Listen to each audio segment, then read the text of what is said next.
Bueno, buenas tardes o buenas noches ya. En primer lugar, gracias por esta invitación, que creo que es muy interesante poder debatir sobre los procesos de emancipación nacional que se están produciendo en España en estos momentos.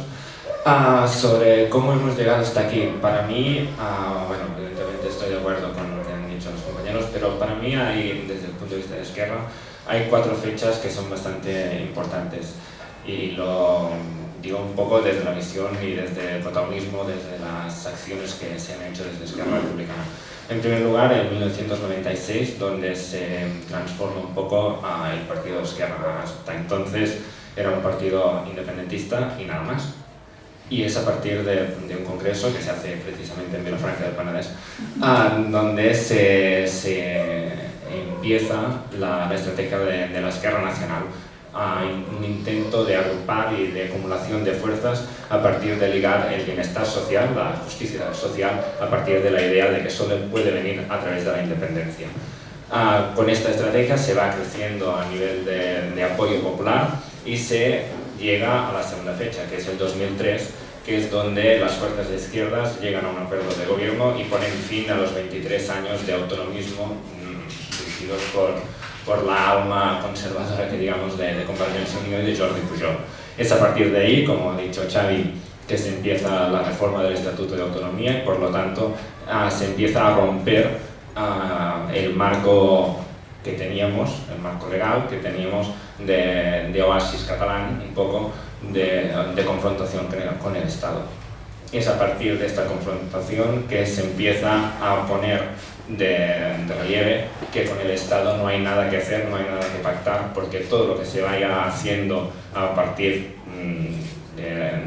para la construcción nacional, que para nosotros va ligado a la construcción social, el Estado lo va a parar. Y entonces llegamos a la siguiente, que es la del 2010, con la sentencia del Estatuto, todo lo que ha comentado Xavi, y la primera gran movilización de la gente a la calle el 10 de junio, que se pone pues, más de 1 millón de personas en contra de la sentencia del Estatuto. Es a partir de allí donde empiezan los fundamentos para la construcción de la ANC, que creo que es el 2011 que empieza, por lo tanto es un año previo, ya es recogiendo unas grandes movilizaciones de las consultas populares de la independencia. Esto me parece que es una de las cosas más impresionantes que ha hecho nuestro país en los últimos años, que ha puesto urnas, no ya ni de cartón, que es bueno, las del 9 de noviembre, sino absolutamente hechas por la sociedad civil, y que pusimos a la discusión de la independencia absolutamente fuera de los partidos, absolutamente fuera de las instituciones, pero desde los movimientos populares para poder decidir. Estas son las 3 primeras, y después llegamos al 2012, que es la gran primera movilización a favor de la independencia, porque la del 2010 no lo fue. 2012 es la primera gran movilización que pone la ANC en la calle, 1 millón y pico de personas, y es donde Convergència i Unió ve que el proceso de la gente, si no se suma, la arrolla. Y es cuando hace el clic y por lo tanto sumamos al actor más grande políticamente que tenemos en Cataluña a favor del proceso de emancipación nacional. Y es a partir de aquí donde la acumulación de fuerzas llega a ser absolutamente mayoritaria en nuestro país. Y ahora es cuando llegamos al momento actual, donde ya estamos emprendiendo la última fase de ese proceso para la independencia de Cataluña. Bueno, me sumo a los agradecimientos por habernos convidado y tener la oportunidad de explicar el momento que está viviendo Cataluña, que es muy complejo, y no sé desde aquí cuál es la percepción. Si cuando vayáis haciendo preguntas seguramente lo podremos ver, pero explicar un poco, pues está muy bien que tenéis la inquietud esta de que nos expliquéis, que podamos expresarnos para explicar lo que está pasando en Cataluña. La historia del independentismo catalán no se reduce a los últimos 5 o 10 años, es una historia que viene ya desde seguramente durante el franquismo. El independentismo moderno catalán se desarrolla en los años 60, seguramente como el País Vasco, que se inspiran los movimientos de liberación nacional de Latinoamérica y de los países asiáticos, pero se va adaptando a los contextos históricos de cada momento. Y nos encontramos en los últimos 5 años que se ha acentuado, se ha precipitado el proceso independentista, haciendo una acumulación de fuerzas que muchas veces ni los propios independentistas nos lo creíamos, ¿no? Yo había ido a manifestaciones del 11 de septiembre en Barcelona y éramos, bueno, 3.000–5.000 personas, era lo normal, digamos, era la masa crítica que en aquellos momentos había en Cataluña. Y en un periodo de muy pocos años, bueno, manifestaciones de 1 o 2 millones de personas, que seguramente son las manifestaciones más masivas que ha habido en Europa en la historia reciente, ¿no? Desde la Segunda Guerra Mundial. Es un indicador muy significativo de lo que está pasando en Cataluña y cómo se está viviendo en la población esta realidad. ¿Qué pasa en los últimos 5 años? Creo que hemos coincidido todos en el diagnóstico que hay un momento en que el Tribunal Constitucional cierra las puertas a profundizar en el modelo autonómico, en la vía autonomista, y el estatuto que había sido aprobado por referéndum en Cataluña, el Tribunal Constitucional lo recorta todo y lo deja prácticamente invalidado. Es decir, las aspiraciones nacionales o soberanas que tenía el pueblo catalán se ven truncadas y definitivamente el Estado español cierra la puerta a cualquier aspiración que vaya más allá de los límites que impone la Constitución española. ¿Esto qué genera? Genera un vacío de legitimidad del Estado español en Cataluña, que es una situación que nunca se había producido antes. Es decir, el Estatuto de Autonomía, que era el que daba legitimidad al Estado español en Cataluña, es... bueno, el Guerra dijo que se lo cepilló, el Estatuto de Autonomía, que se lo había cepillado, y esta realidad pues deja a la gente que todas sus expectativas que tenían pues se ven definitivamente enterradas. Claro, esto genera un vacío de legitimidad. Y seguramente a lo mejor es la diferencia que hubo entre el Plan Ibarretxe y el proceso que se está viviendo en Cataluña. Si el Plan Ibarretxe era un conflicto entre instituciones o era un acuerdo de despacho que se pactó o se fraguó sobre todo en el despacho, ¿no?, a través de la movilización popular. Esto quiere decir que cuando tú estás negociando de despacho a despacho se reduce a un pacto entre despachos, aunque no se llegó a aprobar. Y cuando tienes el no de respuesta de Madrid, que es muy previsible el no siempre de Madrid, entonces, claro, pues te vuelves a casa. Y aquí no ha pasado nada, ha sido un conflicto, digamos, entre dos instituciones, la institución autonómica y la institución central. ¿Qué pasa en Cataluña? Que el protagonismo del proceso no está en manos de las instituciones de la Generalitat o de la Presidencia, sino que el protagonismo del proceso está en la gente. ¿Vale? Este vacío de legitimidad, digamos, ahoga a la gente a salir a la calle y a empezar a protestar. Una protesta que inicialmente era para defender el Estatuto de Autonomía. Y esta manifestación del 2011, que es la primera manifestación grande, sin que haya un eslogan o unos lemas predeterminados, y aunque teóricamente se convoca para defender el Estatuto catalán que ya han recordado, se acaba convirtiendo en la primera manifestación masiva independentista. O sea, la gente espontáneamente, sin que haya consignas detrás de partidos, en aquella manifestación, sorprendentemente, yo fui el primero sorprendido, la gente empezó a chillar, ¿no? A chillar, pues independencia, ¿no? Claro, algo está pasando aquí, ¿no? Cuando la gente se da cuenta de que, bueno, la gente pues está reaccionando, y esta reacción pues se articula a través de principalmente dos entidades que son más fuertes que han llevado el proceso, que es la ANC, que es la Asamblea Nacional de Cataluña, y Òmnium Cultural. ¿Qué pasa? Que los partidos políticos, lo que comentaba el representante de Esquerra, los partidos políticos, muchos, los que no eran independentistas, en el momento en que buscan la centralidad política, porque la independencia se convierte en un objeto de debate político y es el que marca la agenda política a partir de aquel momento, pues hay partidos políticos que, aunque no hayan sido independentistas, empiezan a ver que la centralidad política es básica si continúas teniendo vocación de poder gobernar, de continuar gobernando en Cataluña. Pero no son los partidos políticos los que encabezan la lucha, la reivindicación por la independencia, sino que es la sociedad civil. Y este pulso político que se ha mantenido en la calle es el que ha permitido llegar hasta donde hemos llegado.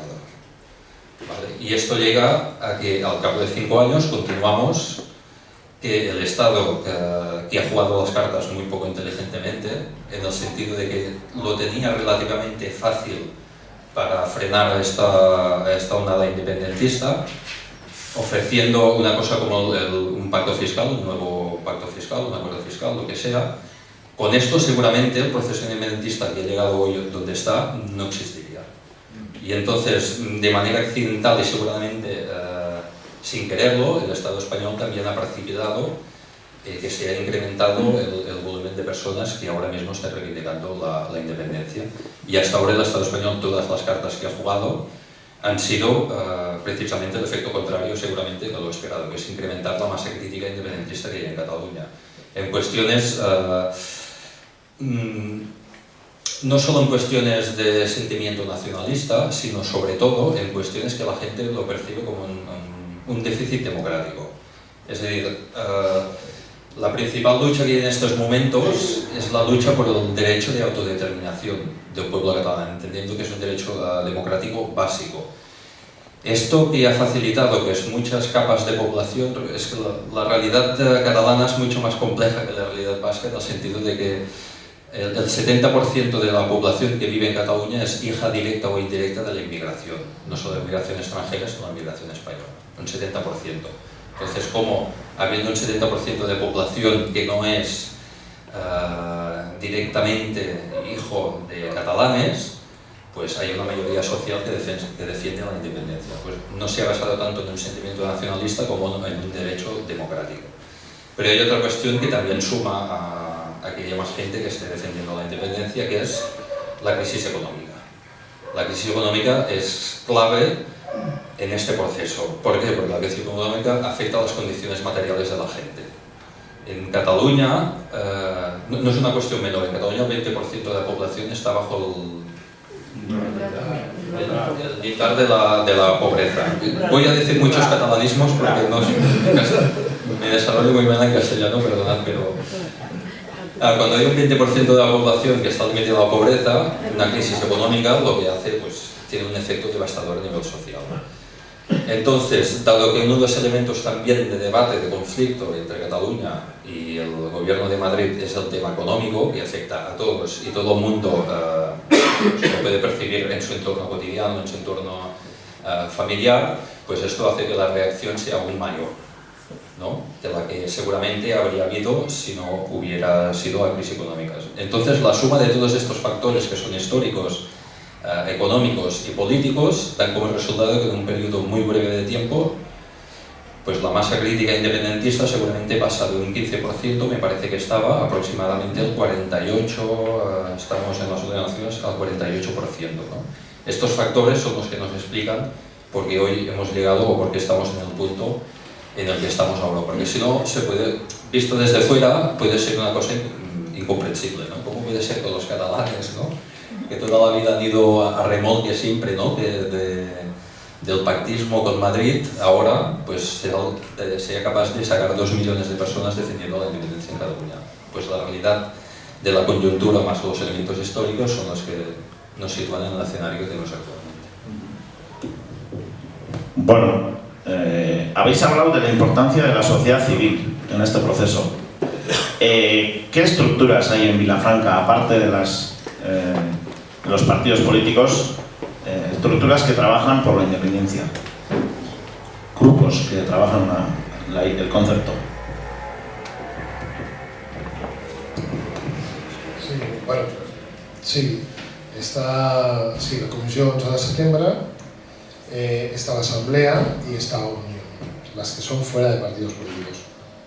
Estas básicamente son estas. El resto, Vilafranca somos una población de 38.000 habitantes, alrededor de unas 200 entidades censadas y, bueno, lógicamente el trabajo en favor desde un punto de vista si no oficial, sí, pues muchas de estas entidades sí trabajan. Y bueno, has dicho 3 grupos, ¿no? Muchas veces oímos Òmnium Cultural, Asamblea. ¿En qué se diferencian? ¿O hay diferencias entre ellos? ¿Qué es lo que hace cada uno?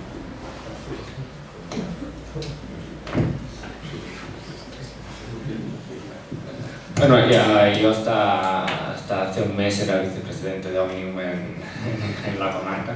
Un poco seguramente la diferencia es que Omnium, cuando fue creada durante el franquismo, sobre todo lo que pretendía era movilizar en torno a la cultura, a defender la lengua, un poco más la identidad, que digamos. La ANC nace para simplemente la cuestión política de la independencia. Omnium es independentista oficialmente desde hace 5 años. Hasta entonces, políticamente, a nivel de horizonte nacional, tampoco se había puesto tan oficialmente a favor de la independencia, sino que primero fue a favor del pacto fiscal, en la línea del concierto económico, y posteriormente entró a favor de la independencia. Entonces, seguramente Omnium es más un tema cultural, aunque ahora prácticamente todos los programas que se hacen son de cohesión social, de movilización a favor de la independencia, del país que queremos construir a partir del proceso constituyente, y la ANC sí que es única y exclusivamente a favor de la movilización política.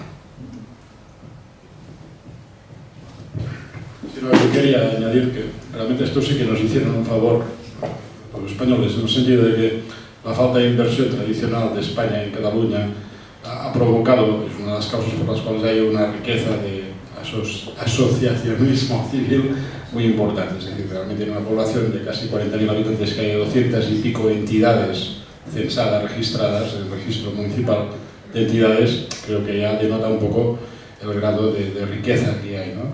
Esto es muy importante, ¿no? Porque es fácil, entonces, a través de estas asociaciones civiles, organizar muchas cosas, ¿no? Entonces, el hecho de que sí que hablamos de estas 3 asociaciones que hemos hablado, que específicamente se dedican a estas cuestiones, es fácil que 40.000 habitantes y 200 entidades, pues muchos de estos habitantes coincidan en más de una entidad, con lo cual es más fácil, de alguna forma, extender la cuestión, ¿no? Además, también es verdad que lo que es la sociedad civil en poblaciones pequeñas o medianas como es la nuestra, pues es más fácil porque al final nos conocemos todos, y pues es el caso de Pere, ¿no? Que él es concejal en el de Barranca, la que era vicepresidente de Omnium Cultural, ¿no? Con lo cual toda la movilización de la sociedad civil es más fácil en poblaciones de ese tamaño y para abajo, pero la función primordial, lo entiendo, también en estas poblaciones, pero de estas asociaciones como Omnium Cultural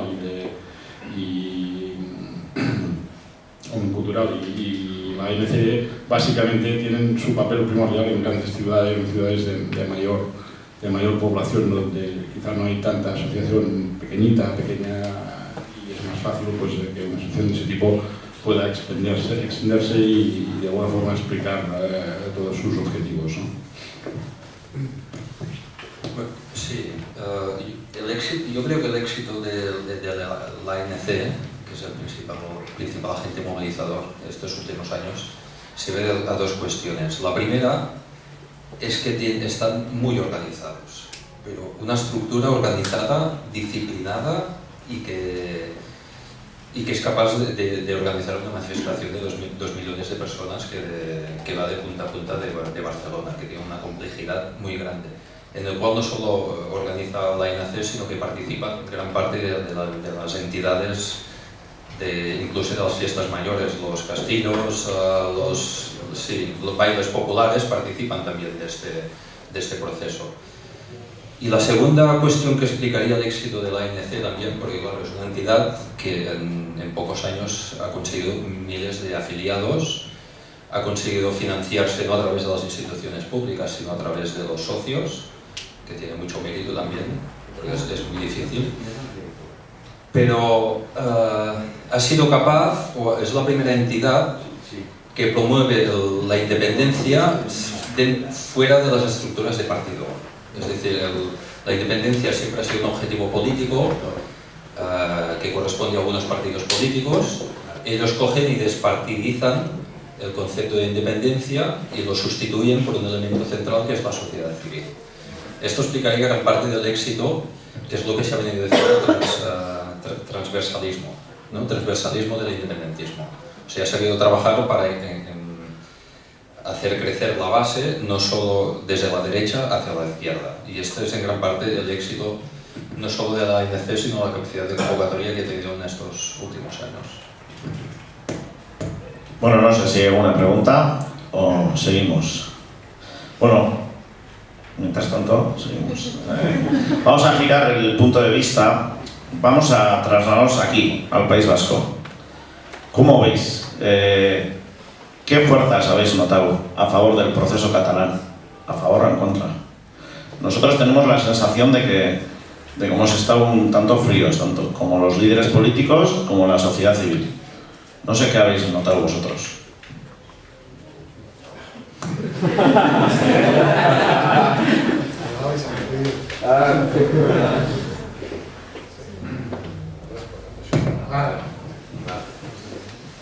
Bueno, si miráramos como una carrera, ¿no? Parece que nos llevabais ventaja y parece como que hemos querido adelantar o que os habéis estancado. No, la realidad, yo entiendo que de Cataluña y de Euskadi es diferente en muchos aspectos.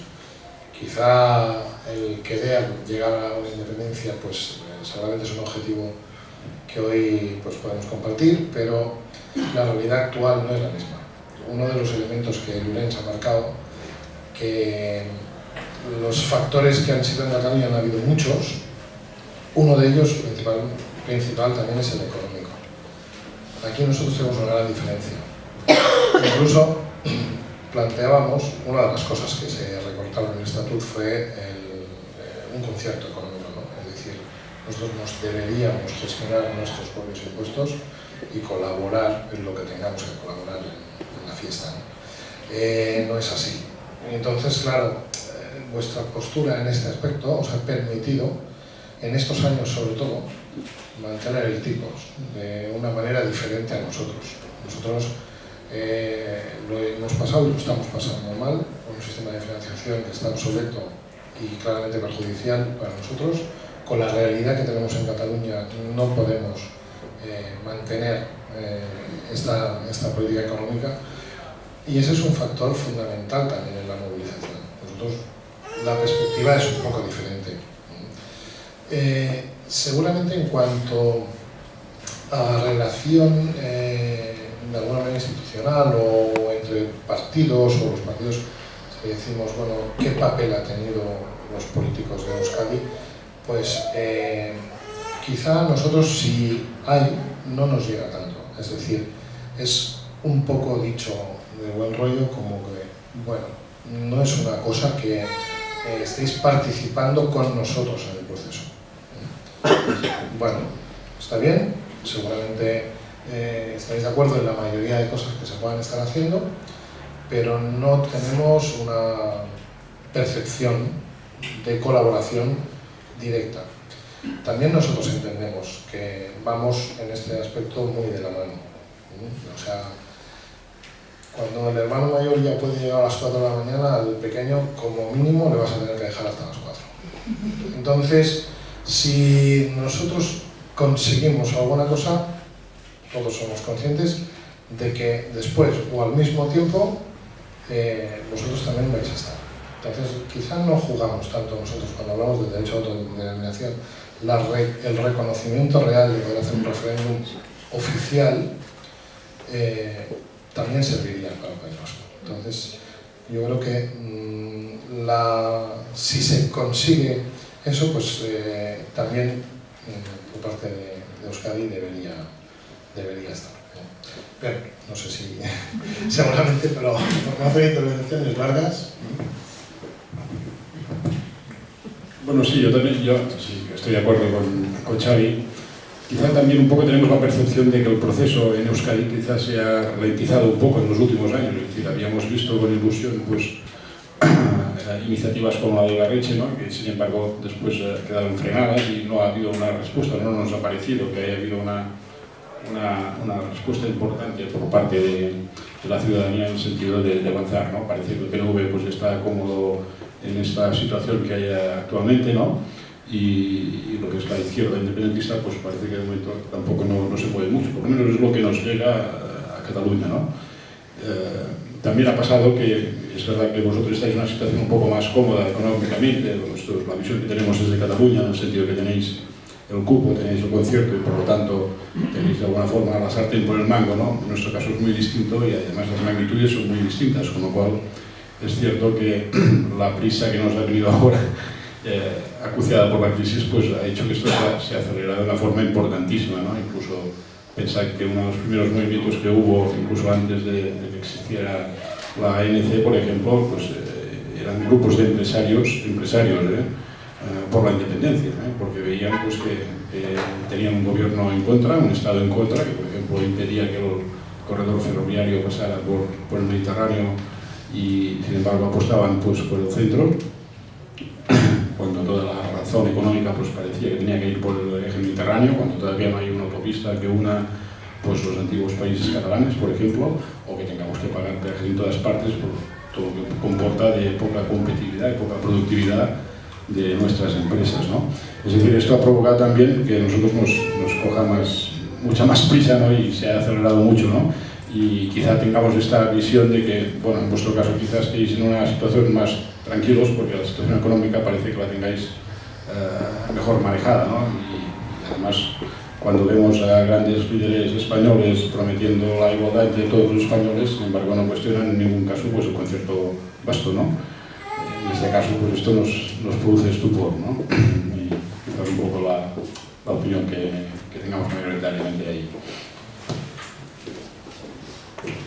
Bueno, vamos a cumplir los tópicos de los catalanes, ¿no? Y vamos a hablar de dinero. Pero claro, es lo que decíamos antes, las cuestiones económicas todo el mundo las entiende porque afecta a su vida diaria. Y lo que decíamos, que seguramente la diferencia es que el independentismo catalán puede presentar su proyecto como expectativa de mejora de vida para la población. En el momento en que hay un déficit fiscal muy importante, en que la crisis económica está afectando a grandes capas de población, entonces el proyecto independentista lo que dice es si hay un déficit fiscal y somos independientes, no existirá el déficit fiscal, en consecuencia las condiciones materiales de la población serán mejores que las que tenemos ahora. Y esto es lo que hace precisamente que el independentismo llegue a sectores de población que antes y a lo mejor ahora no se sienten ni independentistas ni nacionalistas catalanes, pero perciben que la independencia puede comportar una mejora de su situación. Y esto ha facilitado precisamente el paso este que decíamos del 15% de independentistas a casi un 50% actual. Entonces hay una asociación bastante fuerte entre lo que es la independencia y unas mejoras de las condiciones de vida. Y esto es lo que facilita que el independentismo penetre a grandes capas de la población. Y es más difícil seguramente en el País Vasco que pase esto por el concierto económico, es decir, la situación económica difícilmente puede mejorar en una situación de independencia porque ya existe el pacto fiscal, ¿no?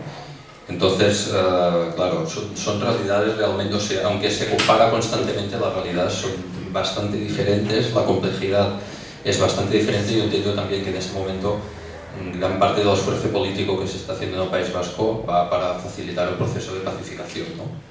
Y parece que haya quedado relegado en el segundo término el proceso independentista, pero también es verdad que antes el País Vasco estaban los titulares cada día de los informativos.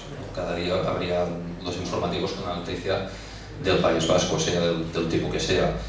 Y de golpe, los catalanes, claro, cada día veíamos lo que estaba pasando en el País Vasco. No conocíamos la realidad vasca como si fuera casa nuestra porque pues, te informaban cada día de cualquier cosa que pasaba. Y ahora ha pasado que ha desaparecido completamente el País Vasco de la agenda política, digamos, catalana y española. Parece que el País Vasco ya no existe para nosotros, aunque no es verdad. Sabemos que existe, sabemos la complejidad del proceso vasco, sabemos los años de lucha, sabemos que hay una inquietud independentista también, que también es importante, o al menos para nosotros consideramos los catalanes, que el derecho de autodeterminación no se debe limitar al pueblo catalán, sino que debe ser extendido al conjunto de los pueblos y naciones del Estado español. Y yo tengo confianza que de aquí a un tiempo, seguramente cuando vayan evolucionando las cosas, el País Vasco también dará su empuje final a este proceso. Pero claro, es muy complejo, es lo que digo. En el caso catalán es una realidad diferente, aunque la reivindicación política puede coincidir en este caso, pero la complejidad y los términos en que se llega a esta realidad es bastante diferente. No solo me refería a los partidos políticos, también a la sociedad civil. Pues bueno, por ejemplo, cuando se han cerrado periódicos en el País Vasco, tanto Gara, Egunkaria, pues los vascos nos hemos sentido muy apoyados por la sociedad catalana, ¿no? Igual por ahí va más o menos, pero bueno, ya bien respondido. Bueno, no sé si hay alguna pregunta. Ahí. A ver. Bueno, como estáis destacando el factor económico, ¿qué papel o qué postura ha adoptado la élite económica o los grandes empresarios? ¿Usted tiene el poder económico, digamos? Vale, vamos desgranando la complejidad de la sociedad a partir de aquí. Lo que yo más o menos he percibido. Hay dos tipos de empresarios, digamos. Uno son los monstruos empresariales, que son la Caixa, Abertis, las grandes empresas, digamos. Y la otra es la petita y mediana empresa. La petita y mediana empresa es la realidad productiva de Cataluña. Es el 80% de la capacidad productiva de Cataluña está en la pequeña y mediana empresa. Y esto es lo que, con la crisis, son los que se han visto más afectados, seguramente también, por el efecto de la crisis. Y el independentismo, que costaba mucho que penetrar en estas capas de población, ha llegado fácilmente porque han percibido precisamente los agravios comparativos, ¿no?, respecto a otros territorios. No me acuerdo.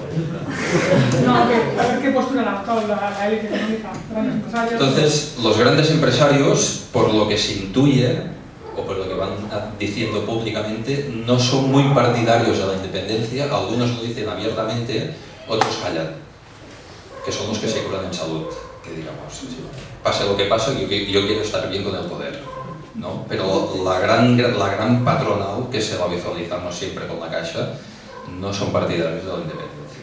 El pequeño y mediano empresario, mayoritariamente, ahora sí. Entonces, es difícil tratarlo como un elemento homogéneo, porque tiene bastante complejidad. Sí, de hecho ha habido manifiestos de las patronales de las pequeñas y medianas empresas y de las cámaras de comercio a favor del proceso, sin llamarlo independencia, pero sí a favor del proceso. Por lo tanto, es lo que decía yo antes.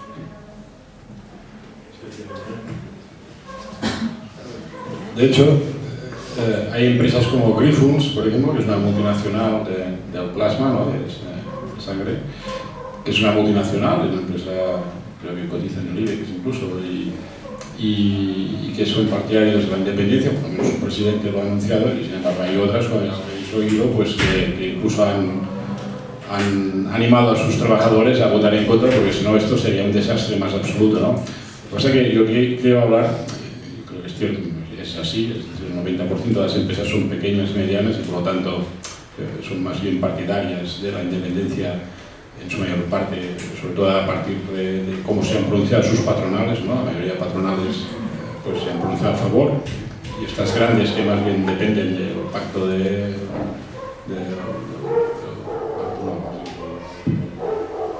palco del Bernabéu, ¿no?, donde se pactan todos estos negocios, pues quizá estas que tienen más intereses en España, pues estas no tanto, ¿no? Pero sí que es cierto una cosa, ¿no? Nosotros tenemos, España es un país en el que, por ejemplo, toda la cuestión de la energía, muy importante para las empresas. Hay empresas que pues, su coste principal en un 40% es en energía, ¿no? España es un país que ha demostrado que es incapaz de liberalizar este tipo de suministros, y por lo tanto es imposible pues, conseguir un suministro energético económico, y por lo tanto esto resta competitividad a nuestras empresas, y esto la empresa pequeña y la grande también pues lo sabe, lo conoce, y sabe que con una nueva organización, con un nuevo Estado, seguramente esto podrá iniciarse de cero, podrá pactarse de cero, y podrá pactarse pues, otras alternativas energéticas que no sean pues, las que actualmente nos tienen confinados, ¿no? Porque al final estamos pues, de una forma ahogados por estas grandes compañías eléctricas que suministran el precio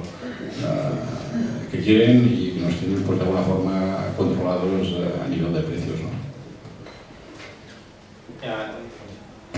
No, y además, una de las cosas importantes es decir que las grandes empresas estas que están en contra de la independencia, muchas de ellas son dependientes del BOE, por lo tanto es un sistema que se va retroalimentando, por lo tanto evidentemente estas no van a entrar a trapo a favor de la independencia porque van a perder su principal suministro de negocio. De las formas que estáis hablando, ¿esto no podría ser una burbuja hinchada por la crisis económica que podría estallar si hay un cambio de gobierno y se puede haber pactos? Seguramente desde un principio, y si volvemos otra vez al estatuto, si se hubieran cambiado las normas o las reglas del juego a nivel económico en Cataluña, igual no hubiéramos estado donde estamos ahora, O sea, dándole la vuelta, es decir, ¿han fabricado independentistas en Madrid? Pues sí, porque tampoco se pide en ese estatuto separarnos de España, se pide mejorar nuestro sistema y nuestras relaciones con el resto de España, y no es posible. Entonces, a partir de ahí, ahora es difícil, o sea, ahora sí que seguramente se han quemado una serie de etapas, que si tu pregunta es si el 20 de diciembre hay un cambio político en España con una voluntad de retomar, ahora es difícil. Ahora ya es muy difícil porque sí que se ha pasado, creo, al punto donde no nos podemos sentar otra vez a negociar cosas que han estado aprobadas, que se han votado, que el pueblo de Cataluña ya dijo que sí y que nos han laminado. Y no solamente nos han laminado, sino que nadie hizo nada por retomar.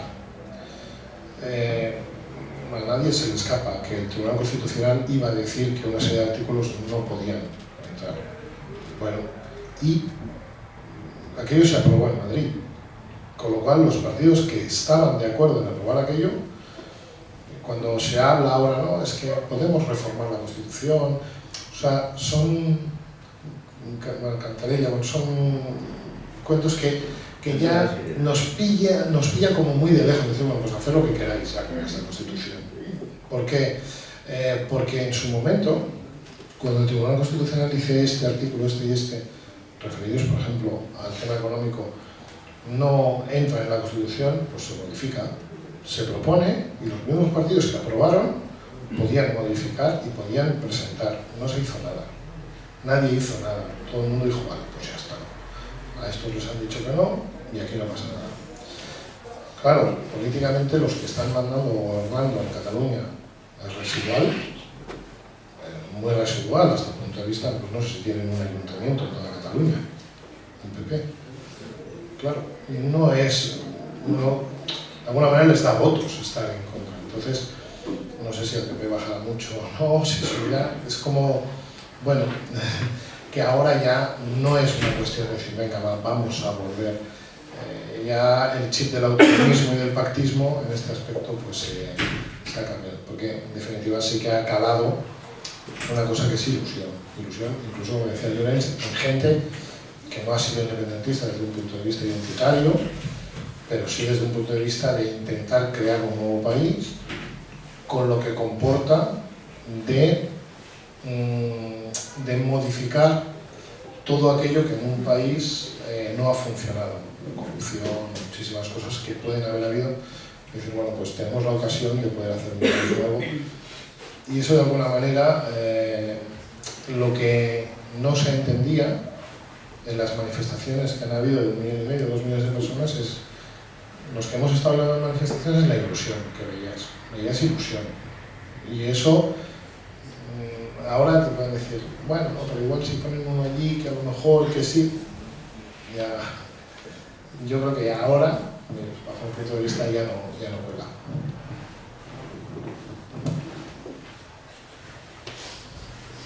Sí, bueno, pues esta es una pregunta.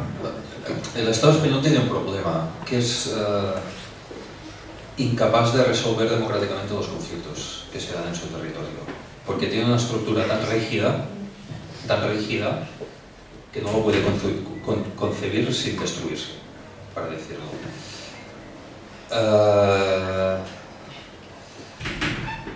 a lo largo de los años ha generado unas estructuras para impedir seguramente el cierto desarrollo del autonomismo o del independentismo.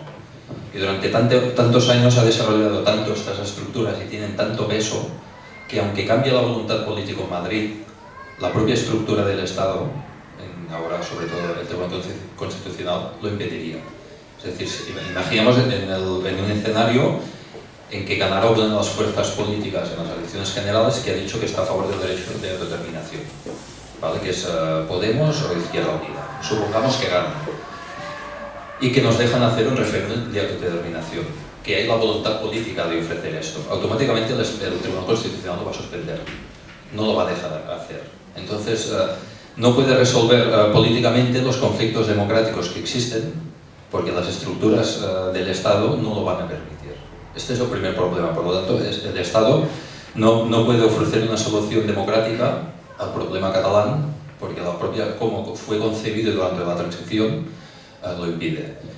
Y un segundo elemento también, y volvemos al tema del dinero, el Estado español no puede hacer por ahora una oferta económica interesante para Cataluña porque está en una crisis económica y ha sido intervenido económicamente. El PP lo va a negar siempre, pero el Estado español ha sido intervenido económicamente y está controlado por el FMI y por determinadas instituciones, estos hombres de negro, que aunque no lo dicen, de vez en cuando viajan a Madrid y vigilan que se esté haciendo todo bien y se están haciendo recortes y se están haciendo control presupuestario.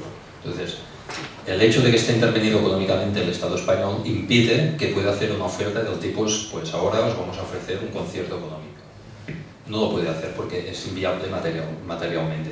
Esta dificultad que tiene el Estado español para resolver políticamente y económicamente el problema vasco hace también que haya el problema catalán, que ahora mismo encima de la mesa, pues bueno, también en el tema vasco políticamente no ofrece respuestas inteligentes muchas veces.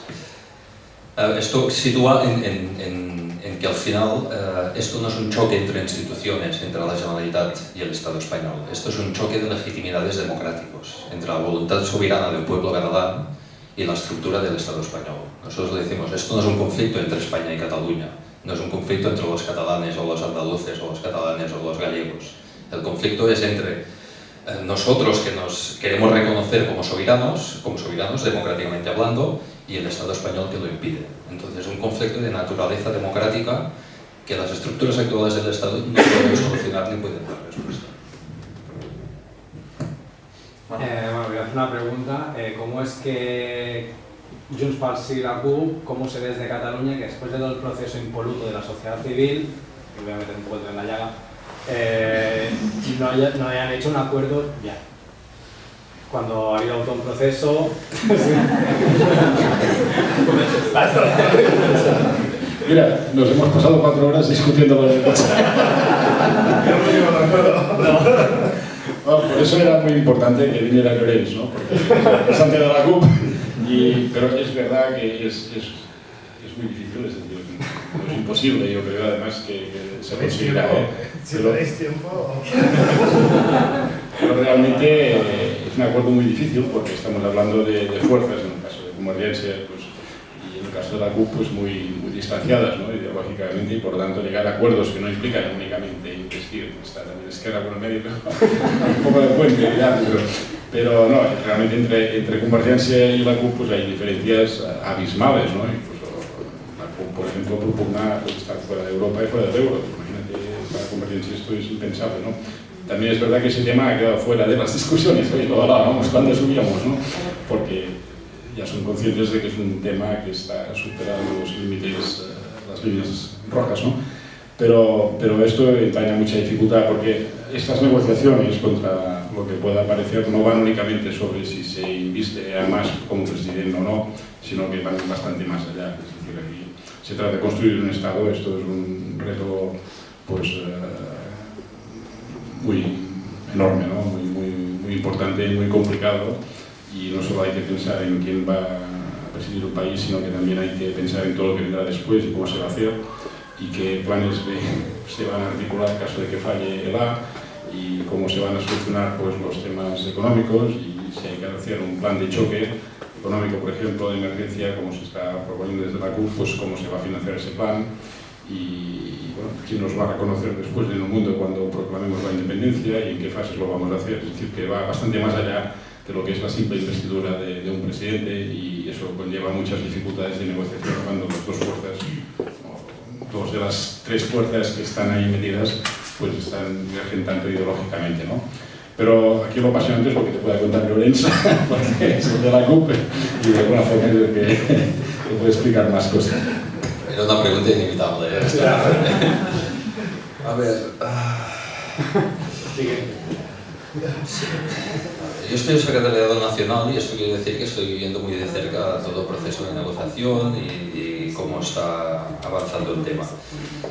Para empezar voy a decir una cosa es el relato público, o sea, los titulares que vemos en prensa, la realidad periodística que se construye, y otra cosa es las conversaciones cuando estás encerrado ahí en un despacho, ¿no? Y empiezas a hablar de los temas y a poner las cosas encima de la mesa.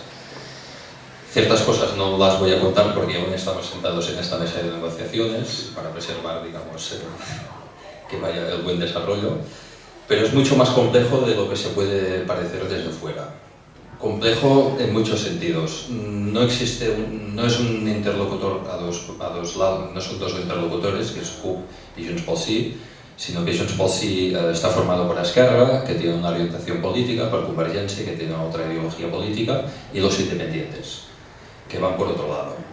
Entonces estamos, para decirlo, sentados en una mesa cuatro agentes políticos, que son una complejidad la realidad en la que estamos. Hay diferencias ideológicas muy fuertes entre Convergència y la CUP. Ellos, digamos, son partidos liberales, es un partido liberal. Nosotros nos definimos como un partido anticapitalista. Aún así, cuando nos sentamos a negociar, somos conscientes de que determinadas cuestiones no las podemos poner encima de la mesa porque ya sabemos que no van a llegar a ningún sitio. Para nosotros, salir del euro a la Unión Europea no es ningún drama. Entendemos que esto facilitaría la recuperación económica y el bienestar de las clases populares. Convergència no, pero bueno, entendiendo que tenemos que hablar del proceso, esto lo dejamos y vamos a hablar de política y del proceso y cómo enfocar el proceso. Entonces, es que claro, llevamos, sí, son casi 2 meses, sintetizarlo, resumir casi 2 meses de conversaciones. Nosotros hacemos un análisis, un diagnóstico después del 27 de septiembre de las elecciones, que es el siguiente. El independentismo ahora está creciendo por la izquierda, ¿vale? Y el independentismo por donde puede crecer más es de la izquierda, por una razón. Porque sociológicamente o históricamente Cataluña ha sido más un país de izquierdas que de derechas, aunque haya gobernado Convergència durante muchos años, dado la ley DON, ¿no? Y la redistribución de los votos hace que gane Convergència, pero sociológicamente saca más votos, históricamente ha sacado más votos, por ejemplo, PSC, que no pas Convergència, aunque tenía más diputados Convergència. Y hay un segundo factor, l'àrea metropolitana de Barcelona. L'àrea metropolitana de Barcelona vive más gente que en toda Euskal Herria, ¿vale? Y en el área metropolitana de Barcelona, otro dato, en la provincia de Barcelona vive el 80% de la población de Cataluña, en la provincia de Barcelona. Es decir, la distribución de la población se concentra mucho en el área metropolitana, que es precisamente donde vive toda la población, que son hijos, nietos o migrantes. Y eso hace que el potencial de crecimiento del independentismo esté por la izquierda en estos barrios y en estas ciudades. La ciudad más grande es Barcelona, tiene 1.700.000 habitantes, pero la segunda y la tercera ciudad más grande de Cataluña no son las capitales provinciales, son Badalona y l'Hospitalet, que están al lado de Barcelona. ¿Vale? Son realidades que nada tienen que ver seguramente con los pueblos de Lleida, de Girona o de Tarragona. Dado que nuestro diagnóstico es que el independentismo, si crece o si está creciendo, porque en los resultados de las elecciones Junts pel Sí mantiene más o menos el mismo número de votos que en 2012, la CUP crece precisamente, es el partido que crece en 200.000 votos, la gran mayoría de los cuales salen del área metropolitana de Barcelona.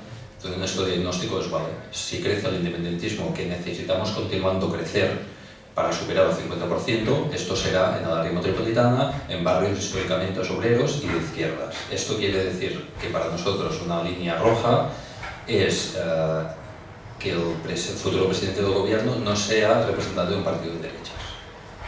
¿Vale? Entendiendo que si tú consigues una alternativa a Artur Mas, ¿vale? Y sobre todo poniendo encima de la mesa políticas sociales o de izquierdas, para entendernos, esto lo que va a hacer es sumar más gente al proceso y conseguir superar el 50% que necesitamos, para ser exactos el 55%, para tener un mínimo de aval internacional. ¿Por qué lo decimos esto también? Porque si no conseguimos este 55%, nosotros ya nos podemos ir haciendo nuestras historias de declaraciones, etcétera, etcétera, pero si nadie te reconoce internacionalmente, no existes como país. Si podríamos ser esto en repúblicas soviéticas que ha pasado, ¿no? Osetia, Chechenia, etcétera, etcétera, que no han conseguido reconocimiento internacional, por lo tanto no son concebidos como estados. Entonces nosotros somos conscientes de que para ser reconocidos como país necesitamos un aval democrático del proceso independentista, que esto son referéndum o las elecciones o lo que sea, pero superar el 55% de la población que ahora no tenemos. Nosotros hacemos este diagnóstico, lo ponemos encima de la mesa cuando nos reunimos con Junts pel Sí y no compartimos el diagnóstico. ¿Vale? Y este es el problema. Entonces, dado que con el quién no nos ponemos de acuerdo, dijimos, bueno, pues vamos a empezar por el qué. ¿Qué es lo que queremos en esta legislatura? ¿Cuál es la hoja de ruta para llegar a un proceso independentista? ¿Cómo vamos a articular el proceso de construcción del nuevo país? Vamos a hacer un plan de choque para solucionar el tema de emergencia social, que, como decía, afecta a grandes capas de población en Cataluña, y vamos a hablar primero del contenido político.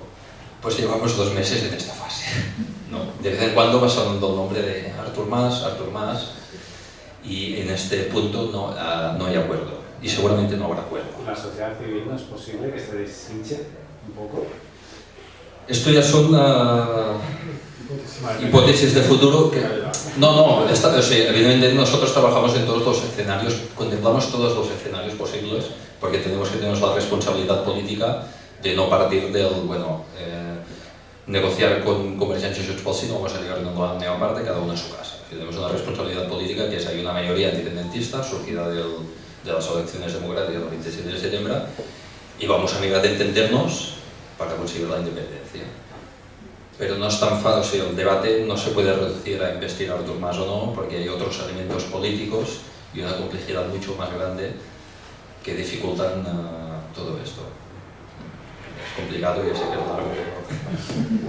No, y para sumar más complicación, cuando decimos, decía Llorens, buscamos una alternativa más.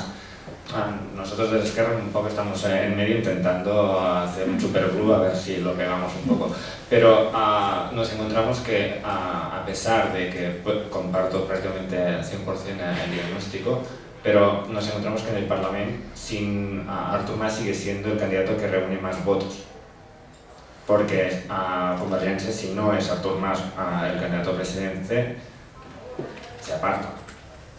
Por lo tanto, aquí es un sudoku que, bueno, esperemos que antes del 9 de enero, que si no se van a convocar nuevas elecciones, automáticamente podamos encontrar la solución a este cabredero de García, porque realmente estamos en una fase muy complicada, que debería ser la fase de propulsión del proceso, de iniciar ya la fase final, de empezar a hablar del proceso constituyente, etcétera, etcétera.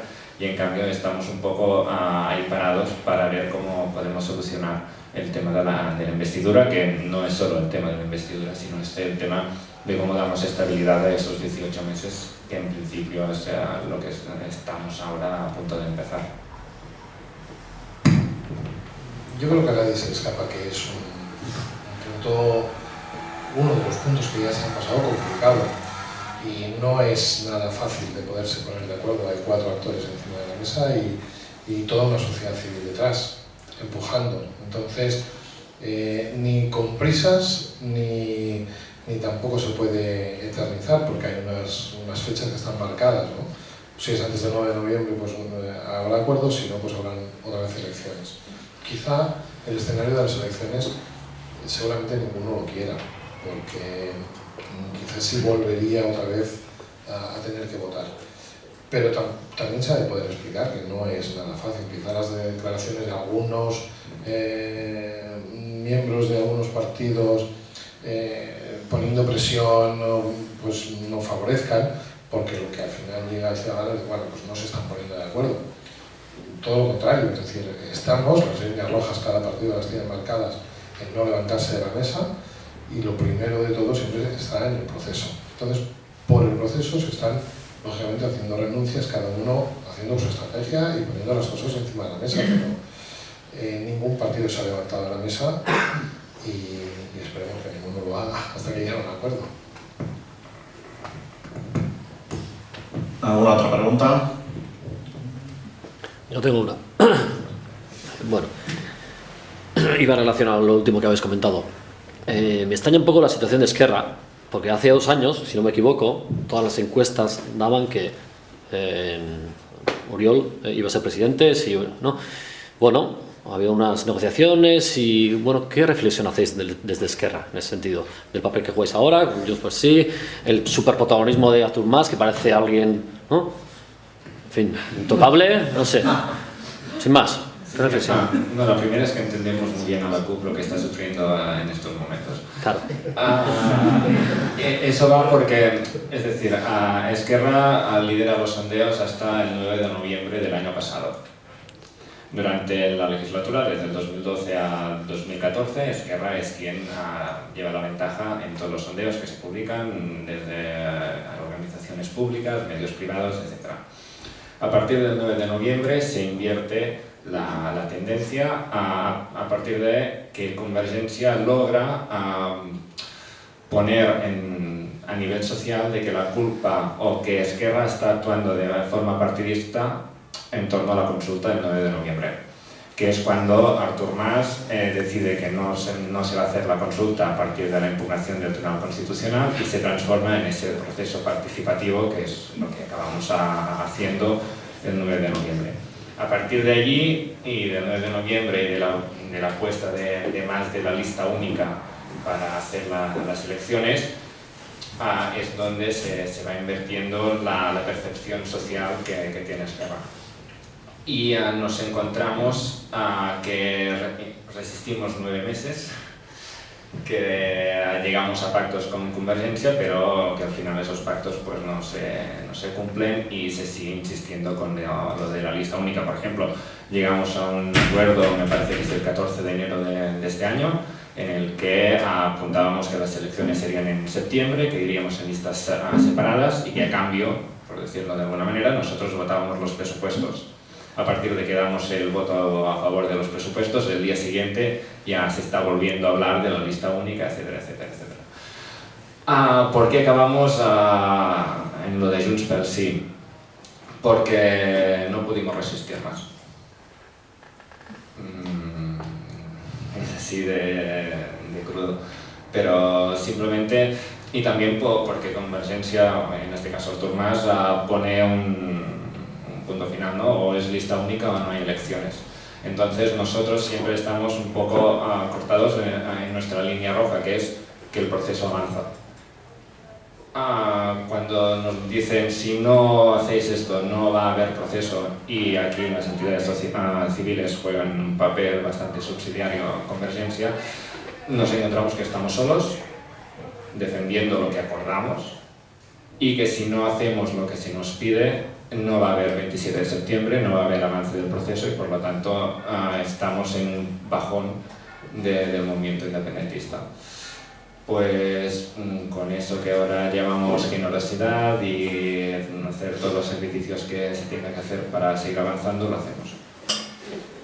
¿Qué nos gusta? Bueno, para nosotros lo importante ahora mismo es que avance el proceso para lograr nuestra máxima, ¿no? Que es, sin independencia no hay revolución y por lo tanto no hay cambio, no podemos transformar, no podemos construir el país que queremos. Entonces, bueno, pues si tenemos que hacer sacrificios, los hacemos. A ver, a nadie se escapa que, lógicamente, aparte de todo el proceso, aquí también hay estrategia de partidos.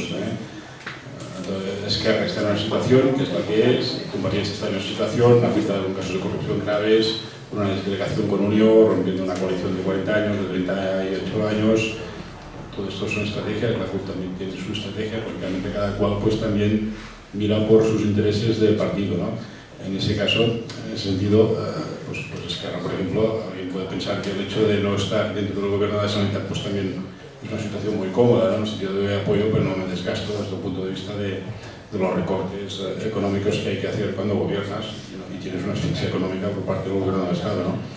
Entonces aquí cada cual juega sus cartas e intenta pues, situarse en su mejor opción.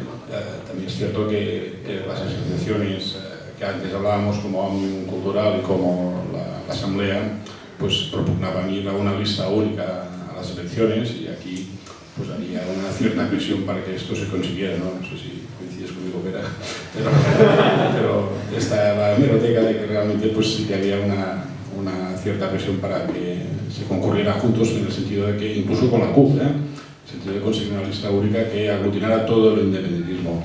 Sí que es cierto que a Convergencia esto le iba bien, en el sentido de que estaba en un momento de caída y por lo tanto ir solo a los comicios pues no le interesaba electoralmente, ¿no? Pero también es cierto que había una cierta presión de esta sociedad civil pues pidiendo una lista única, potente, fuerte, que uniera todas las sensibilidades, que no hubiera discrepancias, que aglutinara en definitiva, ¿no? Para dar una respuesta clara. Recordemos que se hablaba de unas elecciones plebiscitarias, por lo tanto, que hubiera una única lista independentista, pues se da un mensaje al mundo pues importante, ¿no? Y ahí surgió un poco todo esto del Junts por sí, y la CUP pues apostó finalmente por Bildu, ¿no? Por parte de una opción, ¿no? ¿Hay alguna pregunta? No. Yo tengo otra, ya que... La última, ¿eh? Sí, la última. Bueno, por buscar alguna solución, no sé, Claro, habéis demostrado que vosotros lo importante es el proceso, no los personalismos. Y dentro de vuestro partido habéis quitado a David Fernández, que tiene... Bueno, estoy hablando a ti, no sé, al de la calta. Los que están mirando así, bueno. Vale. Entonces, bueno, creéis en un proceso, no en personalismos. Siendo esto cierto, y demostrándolo en vuestro propio partido, no podría... Bueno, has explicado que estáis en ello, dejarle a Artur Mas, al no ser tan importante el personalismo, da igual quién esté, sino las políticas que ejerza ese futuro gobierno, ¿verdad? Atajar en ese sentido y dejarle al Mas que hable en inglés, francés y se expanda por el mundo y sea un poco el protagonista, pero con unas políticas reales de izquierdas. ¿Es posible algo así? ¿O es tanta la antipatía, digas, de Mas, está jugando a la pelotita? Aunque se ha reducido todo a no a más, claro. Realmente hemos hecho hasta 5 propuestas diferentes. Una de ellas es la que decías tú. Es decir, bueno, entendemos que Mas tiene su valor político y como agente de internacionalización de la causa catalana, pues sería un muy buen agente, ¿no? Pero no se ha aceptado. O sea, 2 diferentes propuestas, nombres que hemos puesto encima de la mesa, no se ha aceptado, por eso hemos incidido sobre todo en el qué, o sea, el contenido del nuevo gobierno. Porque incluso la opción que podrías decir, bueno, damos 2 votos y nos desentendemos del gobierno, damos 2 votos al proceso, nos desentendemos del gobierno, pero se enviste a Artur Mas y la cosa continúa. No es tan fácil. Porque al cabo de un mes, ahora en diciembre, tienes los presupuestos de la Generalitat. O sea que empiezas, automáticamente entras dentro de una dinámica en la cual el proceso de negociación anterior tendría que ser aún más largo y más complejo. Porque aquí es cuando se nota la parte ideológica de los partidos y las diferencias, ¿no? O sea, hay un acuerdo, hay un objetivo que es la independencia. Las formas de llegar o las formas de gobernar son distintas porque hay posicionamientos ideológicos distintos, lo cual cosa para mí es positivo, o sea, es resultado de la riqueza o de la pluralidad de la sociedad catalana, ¿no? Y otra cosa que también ponemos encima de la mesa para cuestionar la figura de Artur Mas es, bueno, nosotros no proponemos sumar 72 diputados, que son los 62 de Junts pel Sí más los de la CUP, sino vamos a ampliar al máximo posible esta base parlamentaria en favor del derecho de autodeterminación a través de lo que es la Catalunya sí que es pot, ¿vale? O lo que sería la marca, resumidamente, de Podemos en Cataluña, que había sido Iniciativa per Catalunya. Es un partido de izquierdas que se ha bueno, ha defendido públicamente el derecho de la determinación de los pueblos y la apertura de un proceso de constituyente en Cataluña, y decimos, vamos a sumar también como más gente mejor, como más parlamentarios mejor, para hacer la base más amplia, ¿no? Y continuar ampliando la base favorable de la independencia. Y esto seguramente pasa por otra persona que no sea Artur Mas, porque difícilmente los partidos de izquierda que son más tímidos en un tema independentista, pues la figura de Artur Mas no hay que ver ni capturar. Entonces, vamos a actuar de manera, nosotros decimos, miramos de actuar no partidistamente, sino en favor del proceso, que esto quiere decir crecer, crecer y crecer, y entendemos que Artur Mas ya no hace crecer el movimiento independentista, sino que lo puede frenar, o incluso viendo las encuestas electorales lo que está haciendo es perdiendo votos, ¿no? Entonces entendemos que un movimiento inteligente para favorecer el proceso es cambiar la figura de Artur Mas, sin que esto signifique que lo queremos enterrar políticamente, es decir, puede tener un peso o una función dentro del futuro gobierno, puede ser, se le propuso ser un comisario, digamos, dentro del gobierno, crear la figura de un comisario internacional, pero todas las propuestas que hemos puesto encima de la mesa nos han dicho que no, y que su objetivo único y exclusivamente es investir a Artur Mas. Entonces, todo esto es lo que dificulta el proceso de negociación. Alusiones. No, hombre, hay un tema que es cierto, ¿no? O sea, la CUP recibió 300.000 votos y Junts pel Sí 1.600.000, ¿no? Con lo cual, pedir a la fuerza más votada de largo, 6 veces más, que renuncie a su líder, a su candidato públicamente, ha anunciado que más sería su candidato a la presidencia de la Generalitat y que actualmente es quien reúne más número de diputados en el Parlamento, es evidente que parece nadie lo entendería, ni en Cataluña, ni fuera de Cataluña, en España, ni en Europa, ¿no? Es que en Europa dirían, pues, se acaban de suicidar, ¿no? De ejecutar a su principal valedor, ¿no? Es como si a medio proceso de independencia de Escocia, pues Alex Salmond lo hubieran obligado a dimitir, aún teniendo de largo el mayor apoyo de la población, ¿no? Por lo tanto, ya por este principio, yo creo que esto es inaceptable por parte de Junts pel Sí. Nadie entendería en el país, específicamente en Cataluña, cómo puede ser que el gobierno de la Generalitat esté en manos de 300.000 votos, ¿no? Cuando hay 1.600.000 que decidieron que más sería presidente de la Generalitat, ¿no? Yo estoy de acuerdo en el diagnóstico en parte, de Llorens, en el sentido de que hay que ampliar el independentismo y que se puede ampliar por la parte de la izquierda metropolitana, básicamente. Pero también es cierto que Mas le ha dado una imagen de seriedad y de veracidad al proceso muy importante para sectores determinantes. Quizá no en número, pero sí con factores clave, por ejemplo las empresas, por ejemplo los bancos, las instituciones, los organismos internacionales. Es decir, aquí yo creo honestamente que ha dado una imagen de seriedad y de responsabilidad de hacer las cosas bien hechas, de garantizar pues que haya un marco jurídico que ampare toda esta situación, porque esto que estamos haciendo, repito, que no es nada fácil y crea incertidumbres y crea dudas sobre una realidad jurídica, ¿no? Una continuidad jurídica, y esto creo que más transmite pues esta seriedad que es muy necesaria en muchos factores, en muchos agentes, y que difícilmente entenderían que ahora se descabalgara del proceso simplemente por un pacto con una fuerza enorme, ¿no? Como esta es mi reflexión. ¿Es que no piensa lo mismo? Porque como sois 4... La última pregunta, que ya tenemos que terminar. En Esquerra sí. Es lo mismo, que tú ya la posición donde que votaste... Precisamente, sí, pero precisamente, precisamente porque entendemos que en el proceso lo que no tiene que hacer es perder gente. Entonces, creemos que, y esto es un hecho constatable, que si Mas no es presidente, Convergencia se para.